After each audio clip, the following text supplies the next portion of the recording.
আপনারা মনে করেছেন মুসলমানরা ভদ্র, হ্যাঁ সত্যি মনে করেছেন মুসলমানরা ভদ্র।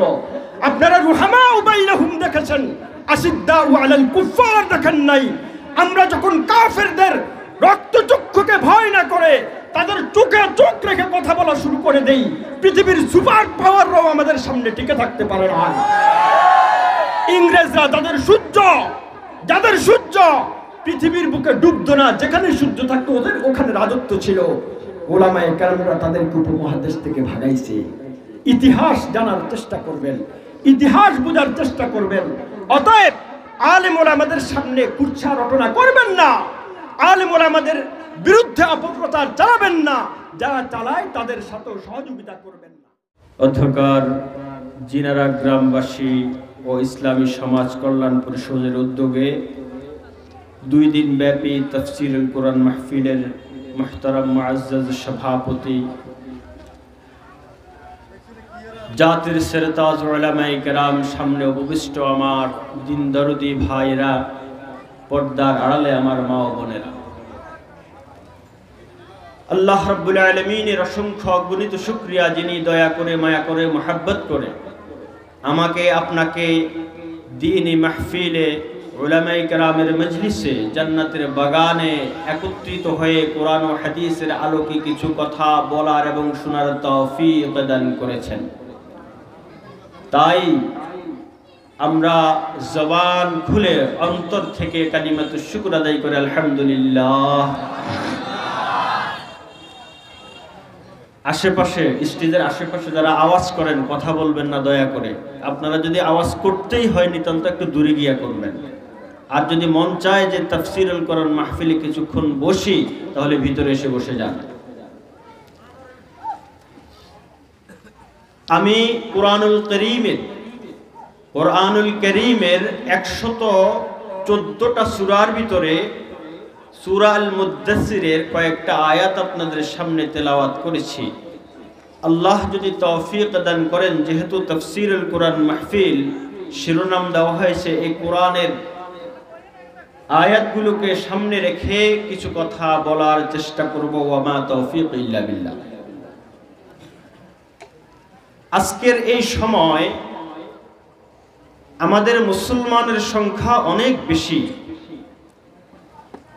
সংখ্যার দিক থেকে আমরা অনেক বেশি, কিন্তু মুসলমান যে ইসলাম পায়া মুসলমান হয়েছে সেই ইসলামের শিক্ষা নাই। ঠিক না বেটি? যদি বলেন আদমশুমারিতে এই জিনারা গ্রামে কতজন মুসলমান আছে, তাহলে বের হবে শতকরা 95% বেশি এই গ্রামের ভিতরে মুসলমান।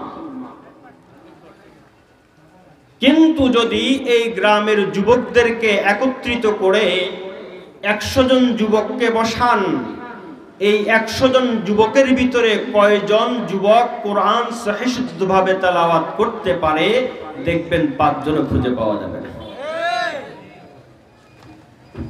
আমরা মুসলমানের সংখ্যা অনেক বেশি।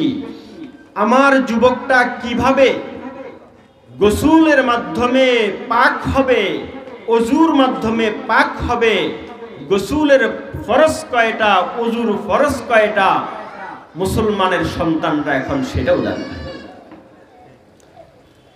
কোন এক জায়গায় তাবলীগের মেহনতে গিয়া তাবলীগী ভাইয়েরা এক যুবককে জিজ্ঞাসা করলো, তুমি কি মুসলমান? বলে হ্যাঁ আমি মুসলমান।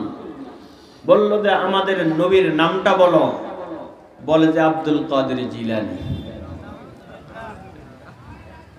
আজকে আমাদের মুসলমানের অবস্থা হলো এটা, যে ইসলাম পাওয়ার পরে আমি মুসলমান হয়েছি, সেই ইসলাম কত বড় দৌলত আমি সেটাই জানি না। আল্লাহ রাব্বুল আলামিন আমাদেরকে ইসলাম শিখার জন্য 2টা জিনিস প্রেরণ করেছেন। শুনতে চান আপনারা? 1 নম্বর হলো কিতাবুল্লাহ। আল্লাহ রাব্বুল আলামিন আমাদের কাছে এই কিতাবুল্লাহ পাঠিয়েছেন। মুসলমান তোমরা জীবন পরিচালনা করবা, তোমাদের জন্য থিওরি প্রয়োজন, তোমাদের জন্য নীতিমালা প্রয়োজন, কোন কাজ করতে পারবা কোন কাজ করতে পারবা না, এই বিষয়গুলো তোমরা কি দেখে শিখবা? তোমাদের সামনে কোরআন রেখে দিলাম।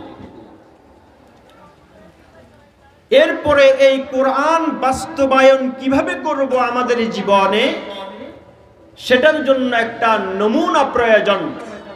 আমাদের জন্য আল্লাহ রাব্বুল আলামিন শ্রেষ্ঠতম রাসূল মুহাম্মদ রাসূলুল্লাহ সাল্লাল্লাহু আলাইহি সাল্লামকে আইডল বানায় দিয়েছেন।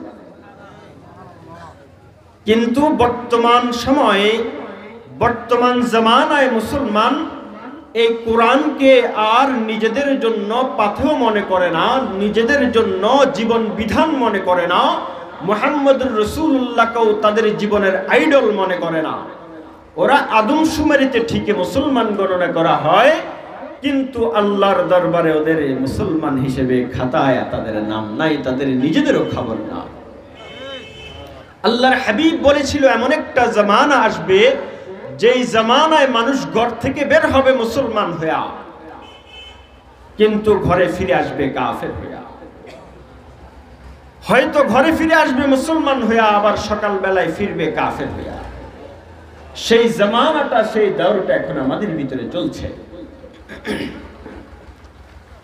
মুসলমান একটু ফিকির করে দেখেন তো, এই কোরআন আমার আপনার কল্যাণের জন্য কিনা? যদি আমার আপনার কল্যাণের জন্য এই কোরআন হয়, তাহলে এই কোরআনকে আমাদের জীবন বিধান মানতে কোনো অসুবিধা আছে? আরেকটু জোরে বলেন, আছে?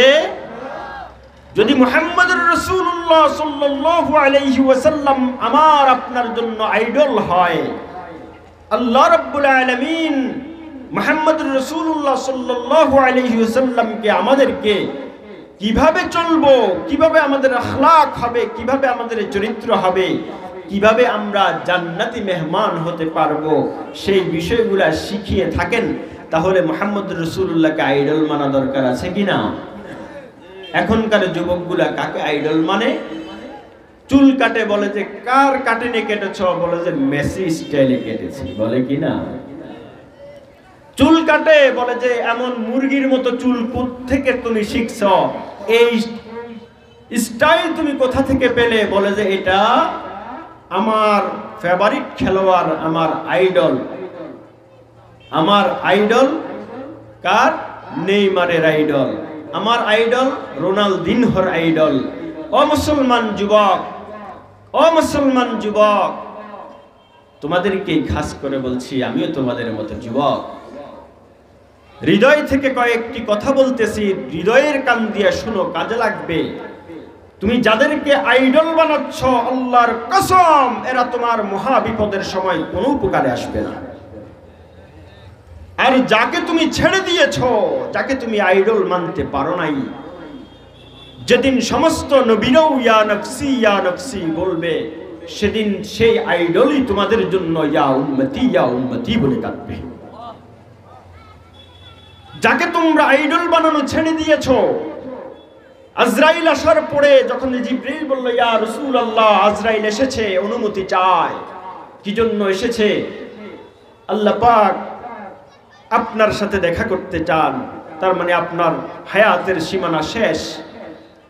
তখন হযরতে মুহাম্মদ রাসূলুল্লাহ সাল্লাল্লাহু আলাইহি ওয়াসাল্লাম জিবরিলের চেহারার দিকে তাকায় আছে, বলে ও জিবরিল, আমার ইন্তেকালের পরে আমার উম্মতের কি হবে? কার কথা বলছি? আজকে যাকে আইডল মানা ছেড়ে দিয়েছে মুসলমান। আল্লাহর হাবিব সিজদাতে গেছেন, সিজদা থেকে আর উঠেন না, চোখের পানিতে সিজদার জায়গাটা ভিজে গেছে। আম্মা জান আয়েশা রাদিয়াল্লাহু তাআলা আনহা বলেন, ইয়া রাসূলুল্লাহ, আপনি কি আমার জন্য দোয়া করেছেন? বলে হ্যাঁ, তোমার জন্য দোয়া করেছি। তিনি খুশি হয়ে গেলেন, খুশি হয়ে গেলেন। বলে যে তুমি আয়েশা খুশি হয়েছো, তোমার জন্য দোয়া করেছি, এজন্য আমি প্রতিদিন আল্লাহ পাকের কাছে কেঁদে কেঁদে আমার সমস্ত উম্মতগুলোর জন্য এর চেয়ে বেশি দোয়া করে থাকি। কার জন্য? আমার আপনার জন্য, যারা রাসূলের আদর্শকে ডাস্টবিনে ফেলে দিয়েছে সেই যুবকদের জন্য। মুসলমান আজকে সবকিছুতে আমরা রুসুম মনে করি, হাত্তাকে দুঃখের সাথে বলতে হয় ওয়াজ মাহফিলটাকেও আমরা রুসুম মনে বানিয়ে ফেলেছি। আমি ওয়াজ শোনার আগে চিন্তা করে এই বক্তাটা আজকে কয়টা গজল গাইবে। ওয়াজ শোনার আগে আমি নিয়ত করে বসি ওয়াজটার ওই ওয়াইজের কণ্ঠ কেমন। আমি ওয়াজ শোনার আগে চিন্তা করে বসি আজকে কয়টা কৌতুক বলবে। যেরকম সিনেমা হলে একজন সিনেমার দর্শক ঢুকার আগে সে গল্প করে এই ছবিতে এই সিনেমায় এতগুলা ফাইট আছে, মারামারি আছে, এতটা গান আছে, 3 ঘন্টার প্যাকেজে নির্দিষ্ট সময়ে টিকিট কেটে আনন্দ নেব, এরপরে সব শেষ হয়ে যাবে। আজকের ওয়াজ মাহফিলগুলো প্যাকেজ আকার হয়ে গেছে, যার কারণে মুসলমানের ঈমানের ভিতরে পরিবর্তন আসে না। ঘন্টার পর ঘন্টা ওয়াজ শুনে ঠিকই, কিন্তু মনের ভিতরে আফসোস আসে না। কোরআন শরীফ হাতে নিয়ে বলছি, মুসলমান কলবের দরজাগুলা খুলে দাও, কলবের দরজাগুলা খুলে দাও, রুসুম বাদ দিয়ে দাও, রুসুম বাদ দিয়ে দাও, ইসলাম শিখো, ইসলাম শিখো, ইসলাম শিখো। আজকে সবচেয়ে বড় প্রয়োজন, মুসলমানের সংখ্যা অনেক, কিন্তু কাফেরদেরকে যখন জিজ্ঞাসা করে ইসলামের ভিতরে তো কোনো ভুল নাই, তাহলে তোমরা ইসলাম গ্রহণ করো না কেন? তারা বলে আমরা তো যখন ইসলাম অধ্যয়ন করি, ইসলাম পড়ি, তখন মন চায় মুসলমান হয়ে যাই, কিন্তু যখন মুসলমানদের দিকে তাকাই তখন আবার ফিরে চলে আসে। কি জবাব দিবে আল্লাহ রাসূলের কাছে? যেদিন হাউজে কাউসারের পানি পেয়ালার হাতে নিয়ে রাসূলুল্লাহ ডাকবেন, আসো আমার উম্মতেরা, ফেরেশতারা বাধা দিবে, বলবে না তুমি যাও, যেতে পারবা না। তখন আল্লাহ রাসূল ডাক দিয়ে বলবেন, এই ফেরেশতারা, এই তো আমার উম্মত, তাকে বাধা দিচ্ছ কেন? তখন ফেরেশতারা বলবে, ও রাসূল আপনি জানেন না, আপনার ইন্তেকালের পরে এরা আপনার দিনটাকে খেলার বস্তু বানায় ফেলেছিল। এরা আপনাকে আইডল মানার পরিবর্তে কোথায় কোন দেশের চিনেও না, জানেও না, ওই সমস্ত প্লেয়ারদেরকে আইডল মেনেছিল, তারপরেও আপনাকে আইডল বানায় নাই। আপনি যে দিক নির্দেশনা দিয়ে গিয়েছিলেন, আপনার সুন্নাহগুলাকে সবগুলা ডাস্টবিনে ফেলে নিজেদের মন গড়া বেদাত আমল করা শুরু করে দিয়েছে। এরা সেই উম্মত। তখন আল্লাহর হাবিব বলবেন, সহকান সহকান, তাহলে দূর হয়ে যাও। অবন্ধু, আমাদের ইসলামের সামানা সবগুলা শক্তিশালী। যে কোরআনটা হাতে নিয়ে কিছুক্ষণ আগে আমি দেখে দেখে কোরআন তেলাওয়াত করলাম, আজ পর্যন্ত পৃথিবীর কোন গবেষক, কোন বিজ্ঞানী কোরআনের ভিতরে ভুল ধরতে পারছে? ওরা চ্যালেঞ্জ করতে পারছে যে কোরআনের এই আয়াতটা সাংঘর্ষিক, এই আয়াতের বিরুদ্ধে আমি চ্যালেঞ্জ করব, বলতে পারছে? বলতে পারে নাই। বরঞ্চ যারা কোরআনের ভুল ধরার জন্য গিয়েছে, উল্টা তারা কোরআনের নূরে আলোকিত হয়ে গেছে। ফ্রান্সের মরিস বুকাইলি দীর্ঘদিন পর্যন্ত আরবি শিখেছে, চিন্তা করলো কোরআনের কোন এ পর্যন্ত গবেষক কোরআনের ভুল ধরতে পারে নাই। আর কোরআন একাধিক জায়গায় চ্যালেঞ্জ করে দিয়েছে, ইন কুনতুম ফি রাইবিম মিম্মা নাযাল, যেটা নাকি আমি অবতীর্ণ করেছি সেটার ভিতরে যদি তোমাদের কারো কোনো সন্দেহ থাকে, তাহলে ফাতু বিসূরাতিন মিন মিসলিহি, এই কোরআনের মতো একটা সূরা না দেখো তো। তোমরা নিজেরা না পারলে ওয়াদউ শুহাদাকুম মিন দুনিল্লাহ, আল্লাহ ছাড়া অন্য আরো যত তোমাদের প্রয়োজনীয় বন্ধু বান্ধব আছে সবাইরে ডাইকা কোরআনের মতো একটা সূরা বানাও। পারছে আজ পর্যন্ত? আওয়াজ দিতে হবে, পারছে আজ পর্যন্ত? মরিস বুকাইলি চিন্তা করলো,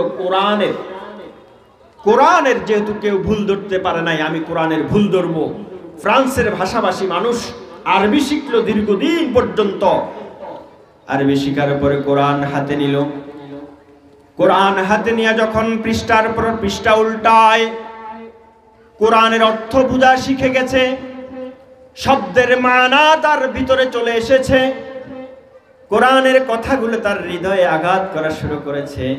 ওই মরিস বুকাইলি বলে, আমি যখন কোরআনের ভুল ধরার জন্য কোরআনের এক একটা পৃষ্ঠা উল্টাই, আর কোরআনের আয়নাতে আমার জীবনের সমস্ত যে ভুলগুলার এক একটা পৃষ্ঠা আমাকে চোখে আঙ্গুল দিয়া দেখাইয়া দেওয়া শুরু করে দিয়েছে। এই কোরআন নিয়া এ পর্যন্ত যত গবেষক, যত চিন্তাবিদ কোরআনের ভুল ধরতে এসেছে, আজ পর্যন্ত কেউ কোরআনের ভুল ধরতে পারে নাই। আল্লাহর হাবিবকে আল্লাহ রাব্বুল আলামিন অনেকগুলো মুজিজা দিয়েছেন। শ্রেষ্ঠতম মুজিজা হলো কোরআন। কিয়ামত পর্যন্ত এই কোরআন চলবে, কোরআনের বিধান চলবে। সমস্ত লেখক গ্রন্থকাররা তাদের বই শুরু করার আগে বলে দেয়, আমার এই বইতে যদি কোনো ভুল থাকে দয়া করে ধরাইয়া দিবেন, নেক্সট এডিশনে আমরা সেটা শুধরিয়ে নিব। একমাত্র কিতাব কালামুল্লাহ। আল্লাহ তাআলা বলেন লা রাইবা ফীহ। নাস্তিকরা বারবার এই কোরআনের ভিতরে সংশয় সৃষ্টি করতে চাইবে। খবরদার, আমি রব্বুল আলামিন আমার ডিসিশন জানাইয়া দিচ্ছি, এই কোরআনের ভিতরে ভুল তো নাই, ভুলের লেশ মাত্র এই কোরআনের ভিতরে তোমরা পাবে না। ও বন্ধু, এই কোরআনটা কেমন? আল্লাহ রব্বুল আলামিন এই কোরআনের ভাষার ভিতরে এত মধু দিয়েছে, কোরআনের ভাষা বুঝে না, কোরআন তেলাওয়াত করে ভাষা না বুঝলেও কোরআনের তেলাওয়াতটা যখন কানে আসে তখন কেউ বলতে পারবে না কোরআন তেলাওয়াত কানে আসার পরে তার কাছে বিরক্ত লেগেছে। বন্ধু, আপনি একটা উপন্যাস একবার শেষ করার পরে যখন দ্বিতীয়বার পড়া শুরু করবেন, আপনার ভিতরে বিরক্তি চলে আসবে। একবার তো পড়েছি, আবার কি না পড়ি। এই কোরআনটা খতমের পর খতম দেন কোন তেলাওয়াতকারীকে জিজ্ঞাসা করে দেখবেন, কোনদিন কোরআন তেলাওয়াত করতে বসার পরে তোমার কাছে বিরক্তি এসেছে কিনা। হাত্তাকে যারা মুসলমান না, তারাও যদি এই কোরআনের তেলাওয়াত শুনে তাদের হৃদয়গুলোও গলে যায়। হযরত মাওলানা শাহ আব্দুল মজিদ নদীম রাহিমাহুল্লাহু তাআলা আনহু, তার মুখে শুনেছি তিনি দিল্লিতে একটা মসজিদে গেলেন। সেই মসজিদটা মোগল আমলের মসজিদ। মসজিদটা বছরের পর বছর পর্যন্ত অনাবাদ হয়ে আছে। ওই মসজিদে কেউ নামাজ পড়ে না। হিন্দু অধ্যুষিত এলাকায় ওই মসজিদ আবাদ করার মতো কোনো মুসলমানও নাই। মোগল আমলের মসজিদ, তাই পুরনো কীর্তি দেখার জন্য অনেক দর্শনার্থী, অনেক ফরেনার সেখানে যায়। মোগল আমলের নিদর্শনটা দেখার জন্য যায়। হযরত মাওলানা শাহ আব্দুল মজিদ নদীম রাহিমাহুল্লাহু তাআলা আনহু ওই মসজিদটা দেখার জন্য গেলেন। গিয়া দেখলেন মসজিদের মেহরাবে ধুলাবালি ভরা। তার সাথীদেরকে বললেন, চলো আজকে মসজিদটা একটু আবাদ করি। সবাই অজু করলেন। অজু করে 2 রাকাত নফল নামাজ পড়লেন। মনটা মানাচ্ছে না, আল্লাহর ঘরটা এভাবে বিরান হয়ে আছে। তিনি বলেন, আমার মনকে জিজ্ঞাসা করলাম, এই কোরআন, এই মসজিদের দেওয়ালটা না জানি কতদিন কোরআনের তেলাওয়াত শুনে না। সাথীদেরকে বসাইয়া দিয়া তিনি কোরআন তেলাওয়াত শুরু করে দিলেন। সূরা ইয়াসিন শুরু থেকে নিয়ে শেষ পর্যন্ত পুরাটা সূরা তেলাওয়াত শেষ করে ফেললেন। চোখ দুটা বন্ধ করে করে তেলাওয়াত করতেছেন, আর চোখ দিয়ে পানি পড়তেছে।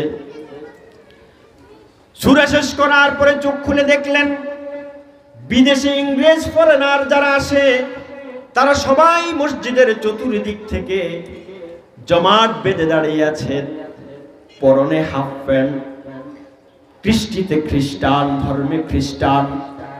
মহিলাগুলার চোখেও পানি। তিনি অবাক হয়ে তাদের কাছে জিজ্ঞাসা করলেন, তোমরা তো আমাদের ধর্মে ধর্মাবলম্বী না, তোমরা তো আরবিটাও বুঝো না। তেলাওয়াত করলাম আমি, কাঁদতেছো তোমরা, কারণ কি? তাদের মধ্য থেকে কয়েকজন উত্তর দিল, মাওলানা, এতদিন পর্যন্ত অনেক গান শুনেছি, অনেক সুরের লহরী শুনেছি, সবগুলা সুর কান পর্যন্তই সীমাবদ্ধ থাকতো। কিন্তু আজকে তুমি কি সুরের কি করলা? এই সুরটা কান্ত নয়, ডাইরেক্ট হৃদয়ে গিয়ে আঘাত করা শুরু করে দিয়েছে। এটা কোরআনের মুজিজা, কোরআনের মুজিজা এটা। হযরত শেখ মুহাম্মদ ইবনে আব্দুর রহমান আল আরিফি সৌদি আরবের অনেক বড় দায়ী, তিনি ইংরেজ এক দেশে গিয়া কোরআনের দাওয়াত দেওয়ার জন্য গেছেন। ওরা কেউ আরবি বুঝে না, কিন্তু তিনি যতগুলা কোরআনের আয়াত তেলাওয়াত করলেন, ওখানের এক ইংরেজি খ্রিস্টান সে মাথা নাড়ে। সর্বশেষ তার চোখ দিয়ে পানি বের হয়। শেখ মুহাম্মদ ইবনে আব্দুর রহমান আল আরিফি জিজ্ঞাসা করলেন তার দোবাসীকে, ওর চোখ দিয়ে পানি বের হয় কেন? বলে যে তা তো জানি না। বলে তোমার ভাষায় তাকে জিজ্ঞাসা করো। বলে এই মাওলানা যে কোরআনটা তেলাওয়াত করে, সেই কোরআনটা কেন যেন আমার হৃদয়ের ভিতরে আঘাত করে। এবার শেখ মুহাম্মদ আব্দুর রহমান আল আরিফি বললেন তাকে একটু পরীক্ষা করা দরকার। তিনি কয়েকটা শব্দ, কয়েকটা বাক্য কোরআনের মতো করে তেলাওয়াত করে তাকে শুনাইলেন, এটা তোমার হৃদয়ে যায় কিনা? বলেন না। তিনি অবাক হয়ে গেলেন, আবার কোরআন তেলাওয়াত করলেন। বলে এটা কেমন? বলে হ্যাঁ, এটা ভিতরে যায়। আশ্চর্য হয়ে তিনি আরো কয়েকটা আরবি বাক্য কোরআনের মতো করে তার সামনে তেলাওয়াত করলো। বলল এই আওয়াজটা তোমার ভিতরে যায় কিনা? কয় না। এরপরে আবার কোরআন তেলাওয়াত করলো। বলে হ্যাঁ, এটাই কোরআন, এই শব্দটা আমার ভিতরে যায়। ও বন্ধু, এটাই হলো আল্লাহর রাসূলের শ্রেষ্ঠ মুজিজা কালামুল্লাহ। এই কালামুল্লাহকে আপনি দূরে ঠেলে দিয়েছেন, রাসূলুল্লাহকে আইডল বানানো ছেড়ে দিয়েছেন। আল্লাহ পাক আপনাকে জমিনের বুকে ইহুদি নাসারাদের খানার লোকমা বানায়া দিয়েছে। আল্লাহর বিধানকে আপনি দূরে ঠেলে দিয়েছেন। আল্লাহ পাক আপনাদের উপরে, এই মুসলমানগুলোর উপর থেকে আল্লাহ পাক জিম্মাদারি সরায়া নিছেন। এখন আমাদেরকে মিয়ানমারেও মারে, আমাদের মুসলমানদেরকে সিরিয়াও মারে, আমাদের মুসলমানগুলাকে শত বছর ধরে, যুগের পর যুগ ধরে ফিলিস্তিনেও মারে, আমাদের মুসলমানগুলাকে কাশ্মীরে মারে, আমার বোনগুলাকে ইজ্জত হানি করে। আমাদের মুসলমান শিশুগুলা একটু নিরাপদ আশ্রয়ের জন্য আকাশের দিকে তাকায়া তাকায়া কাঁদে। অবন্ধ মুসলিম যতগুলো দেশে আছে, মুসলমানরা কেউই নিরাপদ না। সবাই আল্লাহ পাকের নুসরত চায়, কিন্তু নুসরতটা কোন পথে আসবে সে পন্থা কারো জানা নাই, জানা তো নাই, শিখার জন্য কোনো আগ্রহ নাই। এজন্য বন্ধু, কোরআনের তাফসীরে বসেছি, কোরআনের কয়েকটা আয়াত আপনাদের সামনে তেলাওয়াত করেছি। আল্লাহ রাব্বুল আলামিন আমাদেরকে কি সবক দিচ্ছেন সেগুলো একটু জানবো ইনশাআল্লাহ। জানবেন তো ইনশাআল্লাহ? কারা কারা জানতে চান? আলহামদুলিল্লাহ, হাত নামান। আমাদের জীবনের লক্ষ্য কি, আগে সেই লক্ষ্যটা বুঝতে হবে। আমাদের জীবনের লক্ষ্যটা কি, সেই লক্ষ্যটা বুঝতে হবে। কারণ লক্ষ্যহীন মানুষ উদ্ভ্রান্ত, ওরা পাগল। প্রত্যেক মানুষের জীবনে একটা লক্ষ্য থাকে। আপনি কাউকে রাস্তা দিয়ে হাঁটতেছে দেখতেছেন, জিজ্ঞাসা করলেন ভাই কোথায় যাইবা? বললো যে জানি না। আপনি বললেন লোকটার মাথায় সমস্যা আছে, বলবেন কি না? আপনি দেখলেন গাড়িতে উঠছে, ভাই কোথায় যাবেন? বলে যে জানি না। বলবে যে লোকটার সম্ভবত মেন্টাল প্রবলেম, কারণ সে তার লক্ষ্য জানে না, যাত্রার লক্ষ্য কোথায়। অবন্ধ মুসলমানদের লক্ষ্য কোথায়? তারা নির্দিষ্ট হায়াতের জন্য দুনিয়াতে এসেছে। তাদের লক্ষ্য কি এখানে ডাক্তার হবে, ইঞ্জিনিয়ার হবে, এখানে দুনিয়ার ভিতরে ডিক্টেটরি কায়েম করবে, চেয়ারম্যান হবে, মেম্বার হবে, প্রধানমন্ত্রী হবে, প্রেসিডেন্ট হবে, বিত্তশালী হবে, শিল্পপতি হবে। আমার আপনার লক্ষ্য কি? এই লক্ষ্যটা নির্ধারণ করে দিয়েছে আমাকে কোরআন। এই লক্ষ্যটা আমাকে শিখিয়ে গিয়েছে আল্লাহর হাবিব মুহাম্মদুর রাসূলুল্লাহ সাল্লাল্লাহু আলাইহি ওয়াসাল্লাম। এই লক্ষ্যটা যখন নির্ধারণ করেছেন, তখন বস্তুবাদী যারা দুনিয়া কেন্দ্রিক নিজেদের জীবনের লক্ষ্য তৈরি করেছে, তারা বেটো দেওয়া শুরু করেছে। আল্লাহর হাবিব আমাদেরকে শিখাইছেন যে তোমাদের জীবনের লক্ষ্য হবে আখিরাত। জীবনের লক্ষ্য হবে কি? আখিরাত। মানুষের জীবনের লক্ষ্য হবে আখিরাত। এখন প্রশ্ন আসতে পারে, আমি আসলাম দুনিয়াতে, আমাকে শিখাচ্ছে লক্ষ্য হবে আখিরাত, বিষয়টা তো বুঝলাম না। আমার জীবনের এমন লক্ষ্য বানালাম যে লক্ষ্য আমি দেখি না। বন্ধু, আল্লাহর হাবিব যখন কাফেরদেরকে দাওয়াত দিলেন, এই উতবা সাহেবা, এই আবু জাহাল, তোমরা কিন্তু সবাই মরে যেতে হবে, মরার পরে আবার তোমাদেরকে জীবিত করা হবে। তখন তারা হাসি ঠাট্টা করতো, আমাদেরকে মরার পরে আবার জীবিত করা হবে। কবর থেকে পুরাতন হাড় গড়াই না, তারা আল্লাহ রাসূলের সামনে দেখাচ্ছে, ওগো মুহাম্মদ, তুমি যেই পুনরুত্থানের কথা বলো, হাড়গুলো দেখো ছিদ্র হয়ে গেছে, ঝাঁঝরা হয়ে গেছে। এই হাড় থেকে আল্লাহ পাক আমাদেরকে আবার পুনরুত্থান করবে। তুমি এমন বাখওয়াস কথা আমাদেরকে গিলাচ্ছ, আর আমরা গিলে খাবো। আমরা এত বোকা না। কারা বলে? আবু জাহাল। আমরা এত বোকা না, আমরা অনেক চালাক। আমরা মরব, মরার পরে সব কিছু শেষ হয়ে যাবে। আমাদেরকে পুনরুত্থানের জন্য, বিচারের জন্য, হিসাবের জন্য আল্লাহ খুঁজেই পাবে না। আল্লাহর হাবিব তখন বলেছেন, না না, ওয়াল্লাহি লা তামুতুন্না সুম্মা লা তুবআসুন্না সুম্মা লা ইয়াদখুলান্না মুহসিনুকুমুল জান্নাহ ওয়া মাসিউকুমুন নার। ও কাফেররা, না না, তোমাদেরকে অবশ্যই আল্লাহ রাব্বুল আলামিন মৃত্যুর পরে আবার আবার আবার আবার তোমাদেরকে বাসত করবেন, আবার তোমাদেরকে পুনরুত্থান করবেন। সেখান থেকে তোমাদের জন্য দুইটা ফরিক হবে, ফরিকুম ফিল জান্নাতি ওয়া ফরিকুম ফিস সাঈর। এবং সেটাই হবে তোমার মূলত আসল হায়াত, সেটাই হবে তোমার পূর্ণাঙ্গ জীবন। এই যে যেই জীবনটা নিয়ে আসছো সেটা তোমার অপূর্ণাঙ্গ জীবন। কারণ কোন শিশু বাচ্চা সে বলতে পারবে না কৈশোর বয়সে সে পদার্পণ করবে, কোন কিশোর বলতে পারবে না সে যুবক বয়সে পদার্পণ করবে, কোন যুবক বলতে পারবে না সে বার্ধক্যে পদার্পণ করবে। কখন কোথায় কিভাবে মরে যাবে সে নিজেও জানে না। অনিশ্চিত হায়াতের ভিতরে আল্লাহ রাব্বুল আলামিন আমাদেরকে শিখিয়েছেন, আল্লাহর হাবিব আমাদেরকে শিখিয়েছেন, অনিশ্চিত হায়াতের ভিতরে নিশ্চিত জীবনটা কিভাবে আমরা বেছে নেব। বন্ধু, কাফের মুশরিকরা হাসাহাসি করত।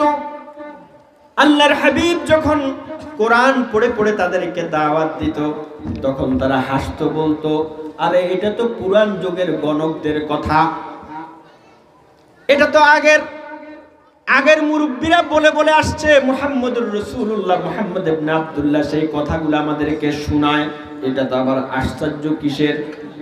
আল্লাহ বলেন, যারা এরকম কথাগুলো বলে ওদেরকে আমি সাকার নামক দোজখে তাদেরকে স্থান দেব। দোজখে স্থান দেওয়ার পরে ওরা বলে, দোজখে যদি আমাদেরকে দেয়, দোজখের শিকল ভাঙা আমরা বের হয়ে চলে আসব। এরপরে আল্লাহ রাব্বুল আলামিন বলেন, ওখানে তাদের জন্য 19 জন কারারক্ষী প্রহরী নির্ধারণ করা হবে। বন্ধু, তখন তারা এটা নিয়েও হাসাহাসি শুরু করলো। ওরা এক বীর ফলোয়ান দাঁড়ায়া বলল, আমি তো এক হাতে 10 জন, আর এক হাতে 9 জন, 19 জন রে আমি একাই শেষ করে দিতে পারবো। আরেকজন বলে, আরে আমি তো অত বেশি তোমার মতো ফলোয়ান না, আমি হয়তো এক হাতে 2 হাতে মিলাইয়া 10 জন পর্যন্ত, আরো একটু বেশি পারলে 17 জন পর্যন্ত আমি নিজে ক্যাপচার করতে পারবো। আবু জেহেল রে বলতেছে, তুমি আবু জেহেল উতবা সাহেবা মিলে বাকি 2 জন রে পারবা না। এই কথাগুলো বলে ঠা ঠা করে ওরা হাসে, কোরআন নিয়ে হাসি ঠাট্টা করে, মুহাম্মদুর রাসূলুল্লাহর কথা নিয়ে হাসি ঠাট্টা করে। বন্ধু, আল্লাহ রাব্বুল আলামিন ওদের সেই কথাগুলোর জবাব দিতে গিয়া সূরা মুদ্দাসসিরে আমি যে আয়াতগুলো আপনাদের সামনে তেলাওয়াত করেছি আল্লাহ পাক সেই কথাগুলো তাদেরকে শোনায়া দিচ্ছেন। চাঁদের কসম, রাতের কসম, যেটা প্রত্যাবর্তন করে, দিনের কসম, যেটা নাকি নিজের আলো উজ্জীবিত করে। আল্লাহ তাআলা এতগুলো কসম খায়া ওই তাদের কথাগুলোর উত্তর আল্লাহ রাব্বুল আলামিন দিয়ে দিচ্ছেন। অবন্ধু, তারা কিয়ামতকে বিশ্বাস করে না, পুনরুত্থানকে বিশ্বাস করে না। আল্লাহ তাআলা তাদের সেই কথাগুলোর উত্তরে বলেন, ইন্নাহা লাইহদাল কুবার। তোমরা যে জাহান্নাম নিয়ে হাসি ঠাট্টা করতেছো, এই জাহান্নাম এত সহজ নয়। তোমরা মনে করছো দুনিয়ার আগুন, দুনিয়ার আগুন লাগলে তোমাকে বার্ন ইউনিটে নিলে 2-4 দিন বাঁচতে পারো। না না বান্দা, এই আগুন সেই আগুন যার একটা ছিটে ফোঁটা যদি দুনিয়াতে পড়ে সমস্ত সমুদ্রের পানিগুলো শুকিয়ে যাবে, পৃথিবীর সবুজ বলে কিছু থাকবে না। এই আগুন সব কিছু বশীভূত করে ফেলবে। সেই আগুন, যেই আগুন থেকে ফেরেশতারা পর্যন্ত সিজদায় পড়ে গিয়েছে। ওগো আল্লাহ, এই আগুন কার জন্য বানিয়েছো জানি না, এই আগুন সহ্য করার ক্ষমতা তো কোনো মাখলুকের নাই। তখন আল্লাহ তাআলা তাদেরকে সান্ত্বনা দিলেন, ও ফেরেশতারা, এটা তোমাদের জন্য নয়, এটা হলো আমার গুনাহগার জিন ইনসান, যারা বদ আমল নিয়ে আখিরাতে আমার সামনে দাঁড়াবে। এটা হলো তাদের জন্য, তোমরা টেনশন করবা না। আল্লাহ বলেন, বড় বড় যত বিষয় আছে সবগুলা বিষয় থেকে এটা একটা বড় বিষয়, সেটা হলো সাকার নামের জাহান্নাম।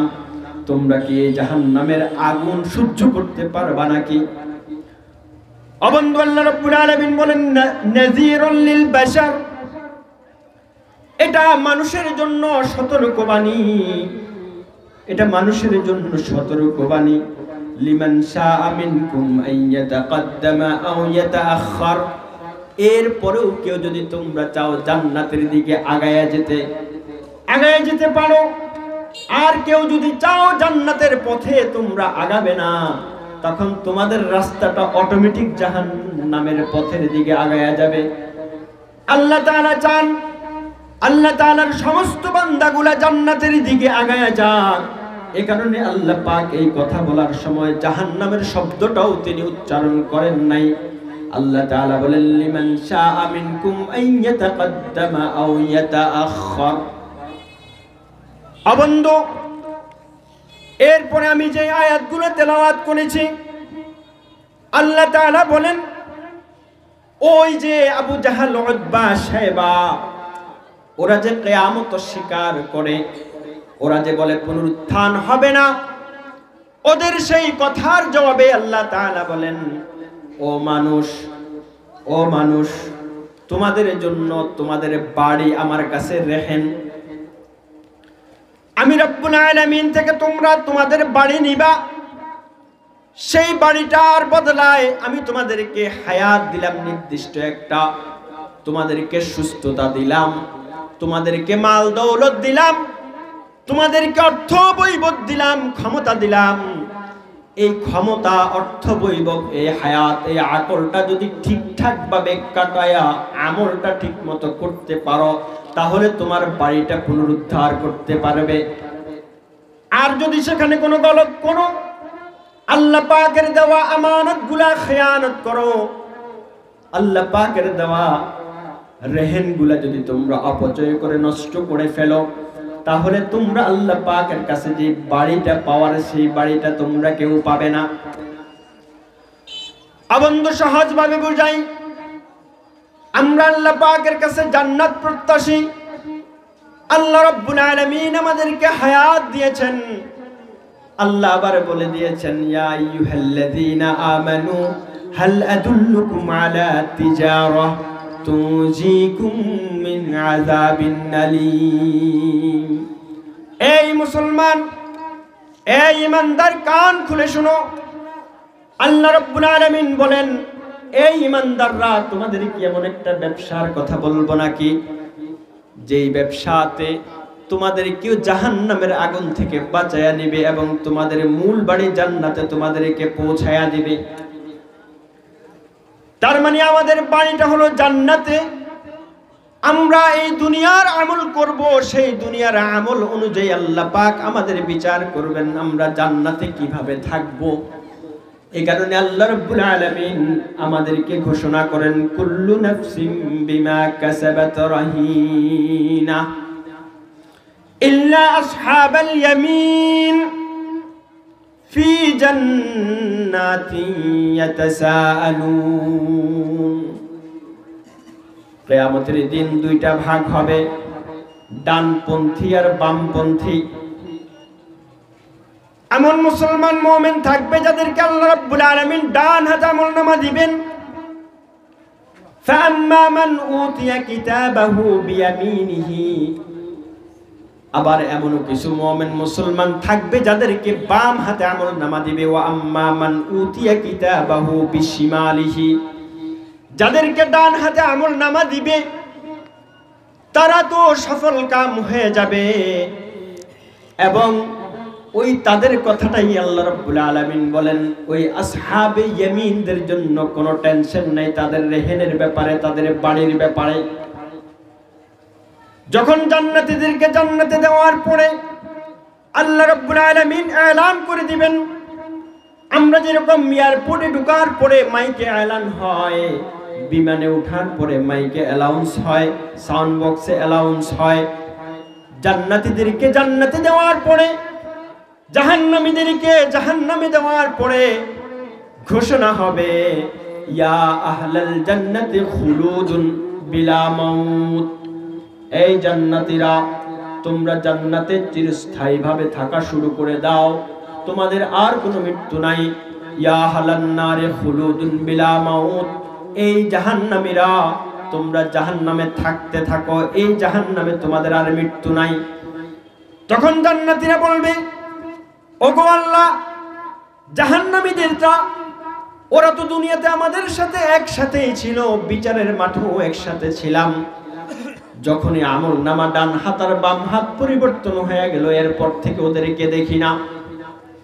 ওরা কোথায়, ওরা কেন জাহান্নামে গেল, বিষয়টা আমাদের কাছে কৌতূহল লাগে। আল্লাহ রাব্বুল আলামিন তখন টেলিকনফারেন্স করায়া দিবেন, জান্নাতি আর জাহান্নামীদের মধ্য থেকে পর্দা উঠায় নেবেন। বর্তমান ডিজিটাল যুগে সেটা বোঝা সম্ভব। সরাসরি লাইভ অনুষ্ঠানের মাধ্যমে আমেরিকায় কি হচ্ছে আমি বাংলাদেশে জিনারা গ্রামে বসে দেখতে পারি কি পারি না। পৃথিবীর আফ্রিকায় মরু প্রান্তরে এখন কি ঘটতেছে সেকেন্ডের ভিতরে আমার কাছে খবর চলে আসতেছে। শুধু খবর না, ভিডিওগ্রাফি সহকারে আমি দেখে দেখে তাদের সাথে কথা বলতে পারি। অবন্ধু আমিরুল মুমিনিন হযরত ওমর রাদিয়াল্লাহু তাআলা আনহু আবু লুলুআ নামক মাজুসের খঞ্জরে যখন আঘাতপ্রাপ্ত হয়ে গেলেন, ফজরের নামাজের ইমামতির জন্য দাঁড়ালেন। ফজরের নামাজের ইমামতির জন্য দাঁড়ালেন 26 জিলহজ 23 হিজরিতে ফজরের নামাজের জন্য তখন দাঁড়ালেন। পিছন দিক থেকে আয়েশা 6টা আঘাত করেছেন ওই মাজুসি। নাম তার ফিরোজ, লকব হলো আবু লুলু। সেই আঘাত করার পরে আমিরুল মুমিনিন রক্তাক্ত হয়ে গেল। তাকে ধরার জন্য সাহাবায়ে কেরাম গেলেন, সেখানেও 13 জন সাহাবায়ে কেরাম আঘাতপ্রাপ্ত হলেন। 5-6 জনের মতো শহীদ ও শাহাদাত বরণ করেছেন। এরপরে আব্দুর রহমান ইবনে আউফ গিয়া তাকে জড়াইয়া ধরলেন চাদরে দিয়া। যখন সে ছুটা অসম্ভব মনে করলো, তারপরে তার কাজা সে নিজেই আদায় করে নিল। আমি বুঝাতে যাচ্ছি, হযরত ওমরের রক্ত নিঃসরণ হয়ে হয়ে অজ্ঞান হয়ে গেলেন, জ্ঞানটা চলে গেল, চেতন চলে গেল। হযরত ওমরকে ধরে ঘরে নিয়ে যাওয়া হলো। সূর্য উঠে উঠে সূর্য উঠে যায়। আমিরুল মুমিনিন এখন পর্যন্ত চেতনে আসে না, জ্ঞান ফিরে আসে না তো আসে না।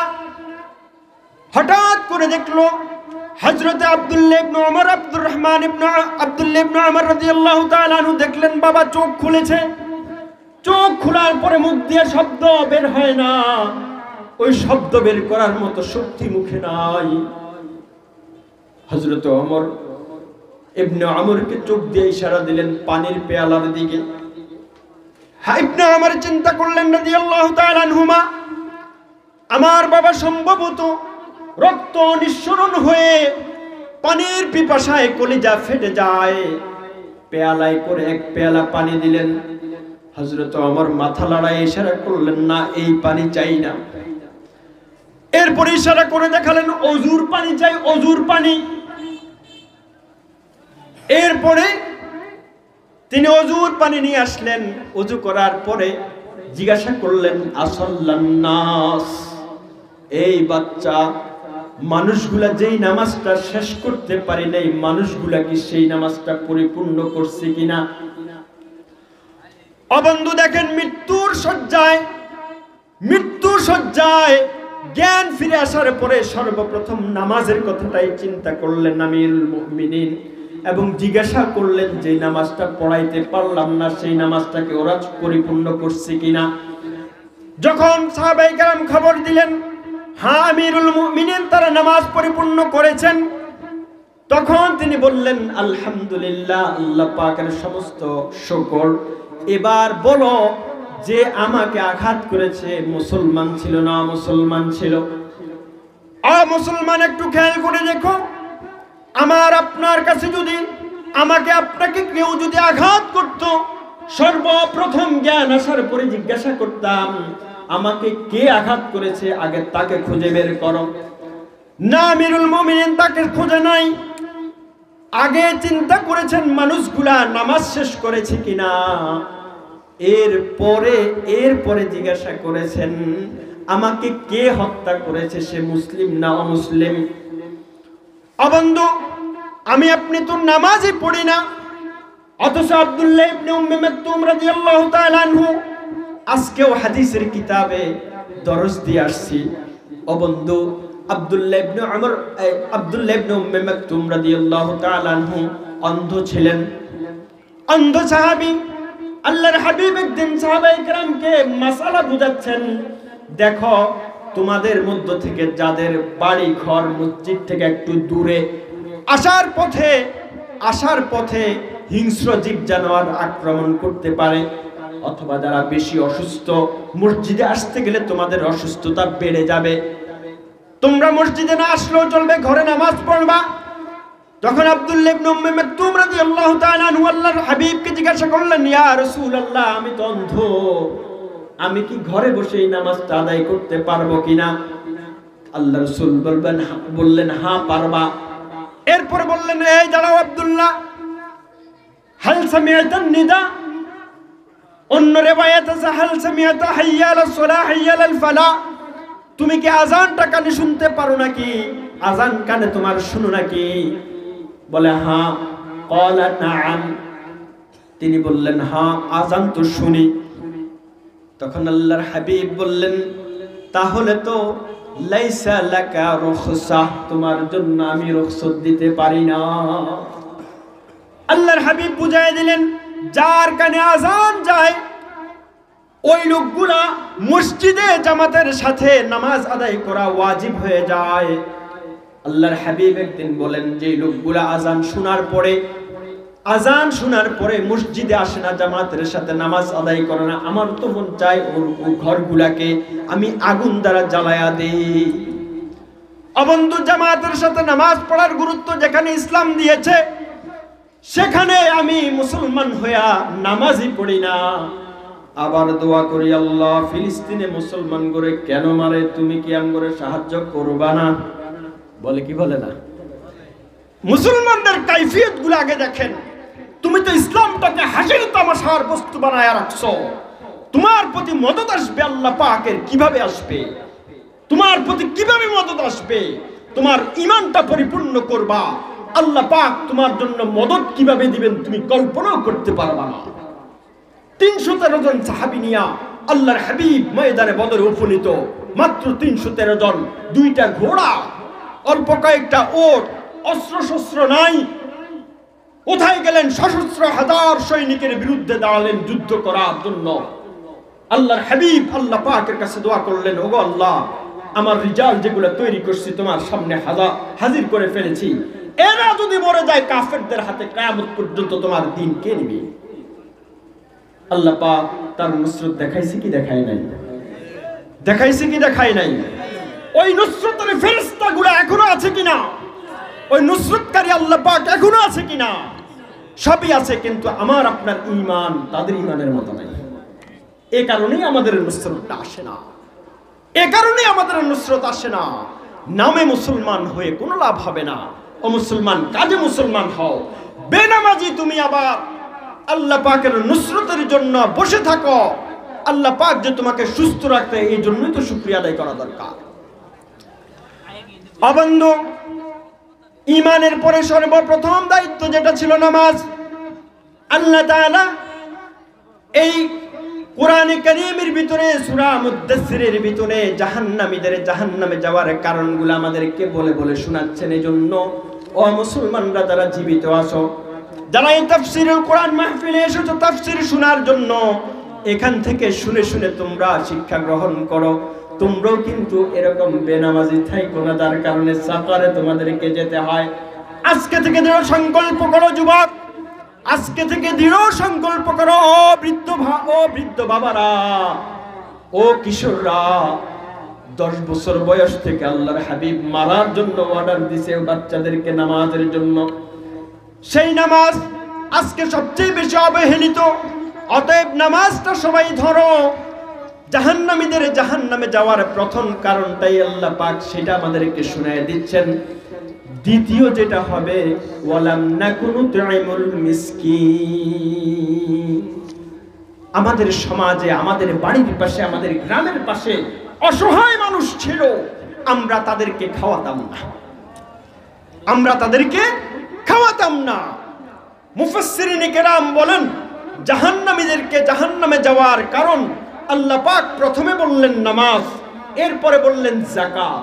মূলত এখানে যাকাত, এই সূরাটা মক্কি সূরা, তখনও যাকাতের বিধান অবতীর্ণ হয় নাই। দ্বিতীয় হিজরিতে গিয়া যাকাতের বিধান অবতীর্ণ হয়েছে। কিন্তু আল্লাহ পাক তো যাকাতের বিধান অবতীর্ণ করবেন জানেন, এ কারণে বিষয়টা মুতলাক রেখেছেন। ওয়ালাম নাকু নুতইমুল মিসকিন, আমরা মিসকিনদেরকে খাওয়াতাম না। যাকাতের যে হকটা সেটা মিসকিনদের হক, ওটা মিসকিনদেরকে দিতে হবে। মুফাসসিরিনে কেরাম বলেন, এখানে যেই কথা বোঝাচ্ছেন সেটা মূলত ফরজ যাকাতের কথা আল্লাহ পাক রব্বুল আলামিন বুঝাইয়া দিলেন। তারপরও মুতলাক রেখেছেন কেন? যাদের সম্ভব আছে, যাদের সম্বল আছে গরিবদেরকে সহযোগিতা করা, তারপরেও গরিবদেরকে সহযোগিতা করে নাই, আল্লাহ পাক কিয়ামতের দিন তার মালের হিসাব এত বেশি কঠিন করবে, ওই সাকার পর্যন্ত গিয়ে দাঁড়ায় ঠেকাইবে। বুঝতে পারেন নাই? চিকন কথা, চিকন তাফসীর মুসলমান বুঝে নেবেন।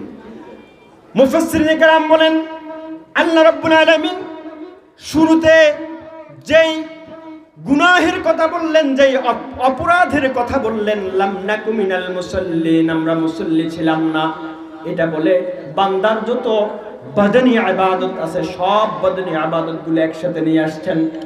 রোজা সেটাও বাদনী ইবাদত, শরীরের মাধ্যমে রাখতে হয়, ক্ষুধার্ত থাকতে হয়। এরপরে মালি ইবাদতের ভিতরে যাকাত সাদকা যেটা, সেটা সেটা বলতেছে আমরা মিসকিনদেরকে খাওয়াই নাই, সেটার ভিতরে মালি ইবাদতগুলো সবগুলা ঢুকায় নিছেন। আরেকটা ইবাদত থাকে সেটা হলো হজ, যেটা বাদনীয় মালীয় সম্পদও থাকতে হয় এবং শরীরও সুস্থ থাকতে হয়।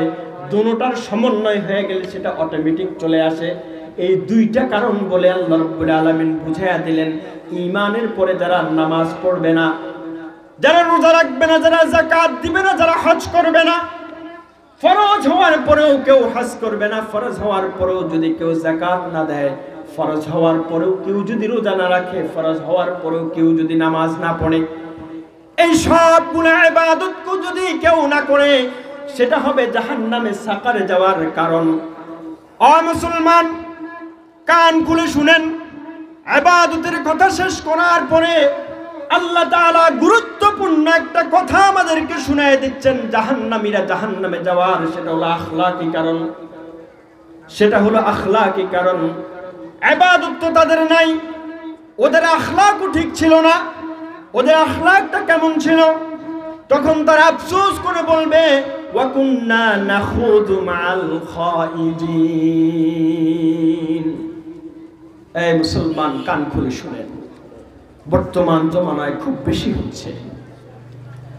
তখন এরা বলবে আমার কাছে একজন আলেম আসছিল দাওয়াত দিতে, দাওয়াত দেওয়ার পরে আমি তারে বলছিলাম হুজুর আপনি আমার কাছে দাওয়াত দিতে আসছেন, আপনার বাড়িতে তো সমস্যা চলে, আপনি আমারে আসছেন ইসলাম শিখাইতে, আপনার এলাকাতে তো অনেক বেনামাজি আছে, আমার ইসলাম শিখাইবেন কি? তার মানে এরা ছিদ্রান্বেষণ করতো দাঁড়িয়ে, এরা হেঁটে হেঁটে মুসলমানদের দোষ ত্রুটি বলে বলে বেড়াতো, মুসলমানদের বিরুদ্ধে যারা কুৎসা রটনা করতো তাদের তালে হাওয়া দিত। আছে না নাই? এমন আছে না নাই? মুসলমানরা দ্বীনের পক্ষে তোমাকে ডাকে, আর এই মুসলমানদের বিরুদ্ধে কিছু লোক কুৎসা রটায়, এই মুসলমানদের বিরুদ্ধে কিছু লোক অপবাদ দেয়, আর এই লোকগুলা ওই অপবাদে হাওয়া দিত না। এমন আমি নাম ধরে বলার অভ্যস্ত না, তারপর দুঃখের সাথে বলতে হয় বাংলার জমিনে যে রুসুম চালু হয়েছে, মুসলমান এই রুসুম বন্ধ করেন, বন্ধ করেন, আল্লাহরে ভয় করেন। আল্লাহর গজবের দরজা কখন কিভাবে খুলে যায় বলা যায় না। মাইকের সামনে এসে প্যান্ডেলের উপরে উঠে আলেমের সাথে বেয়াদবি করার সাহস তোমাকে কে দিয়েছে? একজন আলেম কোরআনের পক্ষে কথা বলে, তুমি আইসা মাইকটা ছেড়ে ফেলে দিয়া তাকে বললেন ওয়াজ বন্ধ করেন, তাফসীর বন্ধ করেন। মুসলমানের সংখ্যাগরিষ্ঠ মুসলমানের দেশে তোমাকে এই দুঃসাহস কে দিয়েছে? বন্ধু, আজকে এগুলো কেন হচ্ছে? অনেকে বলবেন যে হুজুর আপনি তো সরকারের বিরুদ্ধে বক্তব্য দিচ্ছেন। না বন্ধু, ভুল বুঝবা না, আমি সরকারের বিরুদ্ধে বক্তব্য দেই না। আমার বিশ্বাস আমলিকের সিনিয়র নেতারা, ওই পাতি নেতা চেয়ারম্যান মেম্বার ওদেরকে বলে দেয় নাই যে তোমরা গিয়ে মাহফিল বন্ধ করে দাও। প্রধান আমলিকের ভাইরা যারা আছেন তারাও শুনেন, প্রধানমন্ত্রীও কাউকে নির্দেশ করে নাই যে তোমরা হুজুর যেই হুজুর ওয়াজের জন্য বসছে ওই হুজুরে গালিগালাজ করো স্টেজের উপরে উঠে। আমার বিশ্বাস আমলিগির ভিতরে যারা ভদ্র মানুষ আছে তারাও এর নিন্দা করেছে, আমার নিজ কানে শুনেছি, নিজ চোখে দেখেছি। অতএব এই রুসুম বন্ধ করতে হবে। এটা নতুন করে শুরু হয়েছে ট্র্যাডিশনটা, আলেম ওলামার বেইজ্জতি করা। খবরদার খবরদার, এটা বন্ধ করেন, এটা জাতির জন্য অশুভ সংকেত। বনি ইসরাইলের ওই গোস্তাক মানুষগুলা নবীদের সাথে যখন বেয়াদবি করেছিল, শত শত নবীকে কতল করেছিল, নবীরা যেদিকে যাওয়ার জন্য বলতো উল্টো দিকে গিয়েছে, আল্লাহ পাক তাদেরকে পৃথিবীর বুকে যাযাবর জাতি বানায় দিয়েছে। ওদের নিজস্ব কোনো ভূখণ্ডও ছিল না, ফিলিস্তিনে জোর জবরদস্তি করে ওরা এখন ভূখণ্ড গেড়েছে। ওরা ছিল শক্তিশালী দাম্ভিক একটা জাতি। অতএব শিক্ষা নাও মুসলমান, আলেম ওলামাদেরকে আপনাদের লাকসামের একজন চেয়ারম্যান বলতে হয় দায়িত্ব থেকে, তিনি যে ভাষাগুলো ব্যবহার করেছেন এটা কি কোনো মুসলমানের ভাষা হতে পারে? একজন আলেম সে যেমনই হোক না কেন, তোমার কোনো অধিকার নাই সেই আলেমের গায়ে হাত তোলা, যেমনই হোক না কেন। আমি আপনাদেরকে একটা পরামর্শ দেই, পরামর্শটা হলো এরপর থেকে যদি কোনো গোস্তাক নাফরমান স্টেজের উপরে উঠে কোনো আলেমকে বেয়াদবি করার দুঃসাহস দেখায়, আলেমদের সাথে গোস্তাকি করার কোনো দুঃসাহস দেখায়, উত্তম মধ্যম সাইজ দিয়ে তারা পুলিশের কাছে দিয়ে দেবেন, পারবেন? ওরা আলেম অপমানের রুসুম চালু করেছে। আমি প্রশাসনের ভাইদেরকে, ভিডিও রেকর্ড হচ্ছে, অনেকে শুনবে নেট ইন্টারনেটের মাধ্যমে, প্রশাসনের ভাইদেরকে আমি বলবো যে আপনারা যদি এই রুসুম বন্ধ করতে না পারেন তাহলে খুব শীঘ্রই আরেকটা রুসুম চালু হয়ে যাবে, মাইকের স্টেজে গণদোলায় রুসুম চালু হয়ে যাবে। আপনারা মনে করেছেন মুসলমানরা ভদ্র, হ্যাঁ সত্যি মনে করেছেন মুসলমানরা ভদ্র। আপনারা রুহামাউ বাইনাহুম দেখেছেন, আশিদ্দাউ আলাল কুফার দেখেন নাই। আমরা যখন কাফেরদের রক্তচক্ষুকে ভয় না করে তাদের চোখে চোখ রেখে কথা বলা শুরু করে দেই, পৃথিবীর সুপার পাওয়াররাও আমাদের সামনে টিকে থাকতে পারে না। ইংরেজরা যাদের সূর্য পৃথিবীর বুকে ডুবতো না, যেখানে সূর্য থাকতো ওদের ওখানে রাজত্ব ছিল। ওলামায়ে কেরামরা তাদেরকে উপমহাদেশ থেকে ভাগাইছে। ইতিহাস জানার চেষ্টা করবেন, ইতিহাস বোঝার চেষ্টা করবেন। অতএব আলেম ওলামাদের সামনে কুৎসা রটনা করবেন না, আলেম ওলামাদের বিরুদ্ধে অপপ্রচার চালাবেন না, যারা চালায় তাদের সাথে সহযোগিতা করবেন না। অবন্ধ, এরপরে আল্লাহ রাব্বুল আলামিন